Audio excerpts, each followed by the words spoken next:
tell you, my guy, let me tell you one thing. Vivaka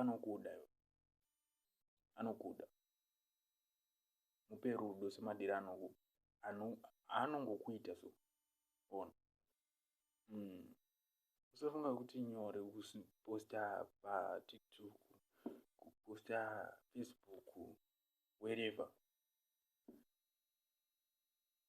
kuratidza kuti nodiwa wangu. Saka zvekumuchita chimbomira zvitumadate game twakadhakwa kuti chimbosiya wangu.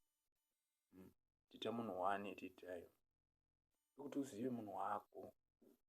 Kana ukadanana nevanhu 2 ombofe wambomuziva, because uchati ukabhoikana neuya 1 unonyaradzwa futi kusaidi kuya. Saka hapana kana unozoziva kuti iwewe unonyanya kufarira zvipi uye unobhoikana nezvipi. Saka because neumwe anonokunyaradza, saka chimboita 1 titayo, chimbomira kuchita bhebhi wako anokuda wangu. That's my advice. Unoona inini manje ndakasiya zviya zvokuti handiti nebhebhi 1 zvakazodai. Ndakatozomira nekumbo 1. Chihelele vane rudo wangu, chiyera vane rudo vanopisa, you know.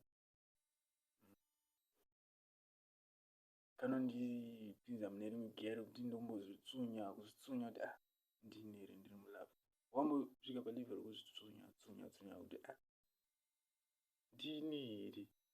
Anobona kuti zvenyu zvekuti meme muchingomhanya muchizviti isusu vana mutuva chakati, vana mutuva netse.